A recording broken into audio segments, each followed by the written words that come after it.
hello, fellow quarantined people, quarantinesters, quarantine Australians. What do we call ourselves? Quarantinis. No, those are the beverages. So, welcome back to the QC. Appreciate you guys joining us. It was nice to, I think Wendy looked on, saw a bunch of you people online, which is fantastic because it means you're in your homes and you're not on the belt line. For God's sake, stay off the belt line. So we thank you for joining us yesterday in the midst of both of us doing our best Aaron Burnett impressions, having a giant coughing fit. Oh my gosh, so bad. We love Aaron Burnett, but she does cough a lot on air. So these have been a lot of fun. We're gonna keep going as long as you guys are into them still, and we need to eat. So this is just our way of breaking the boredom. So thank you. So today I want to kind of go with something, this would be kind of inspired by, there ain't shit in the grocery store.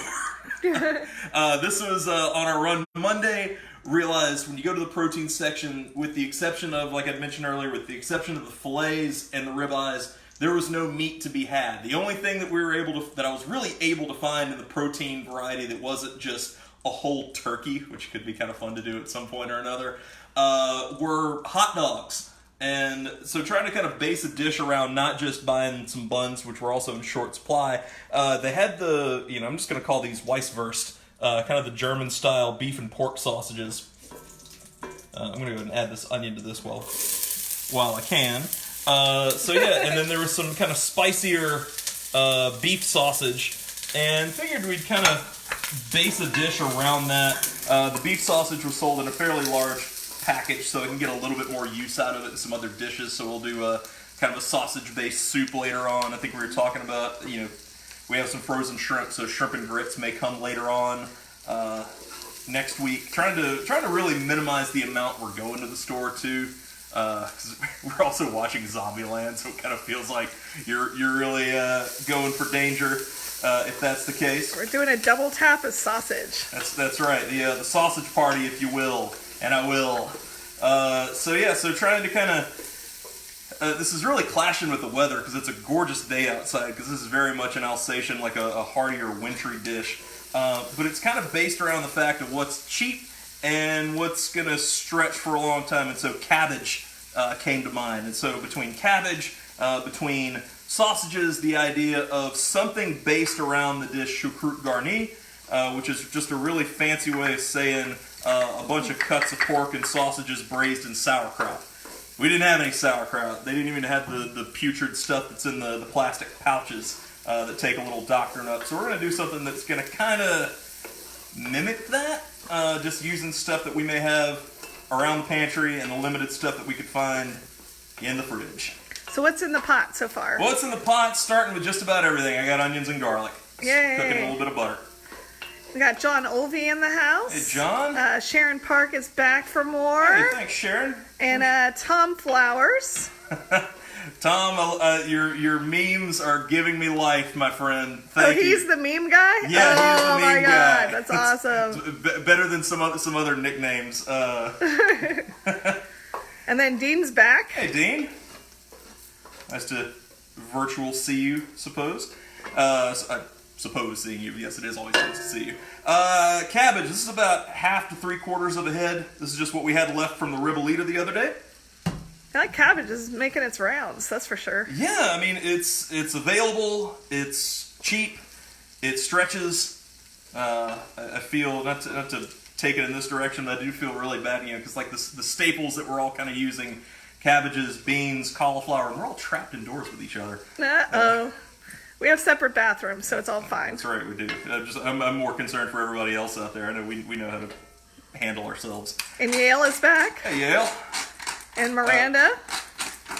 Miranda, looking forward to having tea with you later today, hopefully. Yeah, so for those of you who watch on a regular basis, Wendy has a penchant for changing out our tea towels that are hanging out in the oven. And if anybody who really knows her knows what an enthusiast aficionado of high tea she is, so for you on your Saturday... That's right. Bam. My friend Lauren got me that tea towel. Super awesome. Today I have 2 virtual tea parties, which I'm very excited about. And then tomorrow a tea blending class, a virtual class with Just Add Honey. So I'm going to use all that time to watch Tiger King. You should watch that without me. What's that? You can't watch that without me. I gotta can't? see it. No, I want to see it. How the hell do we have one TV? That's true. Maybe we should buy a second one in this time of crisis. And we'll never see each other. That's right. I'm quarantining within the quarantine. That's right. So looking for the cabbage to kind of cook down a little bit and kind of letting the little burner that could do what it can. So sauerkraut, which is really what this dish is based around, kind of has those acidic fermented notes. Takes time, takes an anaerobic environment to do. Before I add any liquid, if you have anything like caraway seeds, which kind of gives rye bread the distinct flavor that it does, if you have bay leaves, if you have this would be totally random if you had them, but juniper berries floating around, those would be a great addition to this. I think we may have caraway seeds floating around, but I doubt it. I know we don't have bay leaves. We do have bay leaves. No, I looked. Oh, are you sure? Yeah, I'm sure. Okay. I'm sure. I think they're in the drawer behind me. But so some kind of liquid. If you have beer and you wanted to kind of spike it with a little bit of vinegar at the end, if you wanted to do kind of a combination of white wine and vinegar, we have randomly. I did not buy these, but cider, the hard cider, and I think that's going to kind of give it that effervescence, the kind of acidity and all that to kind of mimic sauerkraut in a weird way. Hey, we've got Lee back and Patty Davis and John Barkell. What's up, y'all? And Kari Lloyd as well, who's got your quarantine right here. It's been fun to see all the dinners pop up, all the groups that have coming up or that people are sharing it with. So thank you guys for making us a part of that. This has been fun. This has been this has been the reason for me waking up to shave and shower on a regular basis. So I thank you for that. So really this is just kind of cooking this down, letting the cabbage wilt. You could add a little bit of liquid to it if you want to add some chicken broth or you want to add some water or anything to it to kind of make sure that it doesn't concentrate too hard. We've got some potatoes that I parboiled just till they're fork tender. For those of you not really sure what that means, just cover these, take raw potatoes, I would cut them if they weren't this small, and then cover them by about an inch with cold water, and then turn them on about a simmer and let them go until you can stick a fork into them with no resistance, or very little resistance. So that's parboiled. Parboiled. Not to be confused with parkour! Sorry. Not to be confused. I love movies with parkour. the things that we aspire to. That's right. So this is just kind of everybody goes in. Not a terribly long. I mean, it's long in the sense that you could we're gonna let this simmer for a while and let the cabbage turn soft and tender. You could put this. You could put the lid on it. You could put it in the oven for a little while. Be similar to a dish they kind of call a bake-off. Not to be confused with the Great American or Great British Bake-Off. This reminds me of our trip to Germany. And also Paris. Oh, did we eat this? Oh, that's right. So this is French. It is French. It's kind of southeastern French. You're kind of on the Germanic border, but there's a place if anybody wants this whole thing lifts and get the chance to go to Paris. There's a wonderful place called Beaufanger. I think I'm pronouncing that correctly, where they specialize in the big seafood towers of prawns and whelks and lobster and God knows what else. And then they specialize in Alsatian cuisine. So this is what I have. I totally forgot what you had. I think you had like a sole of lemon butter. I did, and we had the floating island. I love old school stuff that you don't see anymore. Either just somebody who has an appreciation for the classics, anything with craftsmanship, stuff that was of a bygone era that you don't see that's done really well. So if I see a souffle on a menu anywhere, I'm ordering it. If I see a floating island and the place looks reputable enough, that seems cool as hell. What is a floating island for those who may not know? It is in the traditional form, it is a steamed meringue, and you usually serve it in a pool of creme anglaise and then garnish it with something crispy. Could be almonds, could be candied sugar, anything like that. So pretty simple. Yum. So speaking of pretty simple, that's kind of it. I'm going to keep it on the heat, going to keep stirring it around. I'm going to cover it and just let time and heat do its thing. Had a little bit of butter left over. It's kind of not quite gilding the lily, but I like the idea of just adding a little bit of richness to it.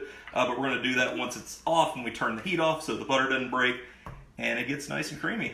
So yeah, that's about it. Should if someone didn't want to do sausage, if they want to make this a veggie dish, what would be just make the cabbage, or would there be some heartier vegetables you could add to it? I probably would shift gears because this is otherwise. I mean, I'm sure you could stick veggies in there. I think you would want to cook them separately to some degree. Probably get a little color or roast the cauliflower if that's something you wanted to use, or mushrooms could be good, squash, anything like that. But I would kind of get them roasted first and then finish them off in that. But yeah, I mean, if you had other cuts of pork laying around, if you had especially thick cut, if you had bacon, if you had any kind of pre-cooked meat, sometimes they'll sell like pre-smoked pork chops. Those would be great in this. The big racks of ribs, if you wanted to cut those down and stick pork ribs in there, you'd want to let it go for quite a while longer, about an hour and a half, 2 hours. But that would be a good way to kind of make the most of, if you don't want to do anything with the barbecue flavors to it, you could kind of take it in this direction. Okay, Tom is questioning jackfruit, maybe? Yeah, that's something I'm not terribly familiar with. So please get with me and report back. I'd love to know how it goes if that's something that does work. I know that from a texture standpoint, I know that's often a mock for something like pulled pork. So yeah, I'd say why not? Give it a go. Cool. I think that's it. No more questions. If keep those questions coming. If you have something in the pantry that you don't know what to do with, comment, send us your questions, and we of course love talking to you. Yeah, if and kind of to Wendy's point, any odds and ends out there, you're like, all right, I have all of this random stuff. What do we do? And if we have anything that's in our pantry that's going to be kind of a similar mock-up to that, we'll do our best to make that happen, or at least I can answer questions in the comments. Thank you again for watching. We love you. We miss you. We will get drinks with most of you as soon as this all blows by us. But for right now, thanks for staying indoors. Thanks for staying safe. Tourette's patient over here. And thanks for washing your hands. See you guys.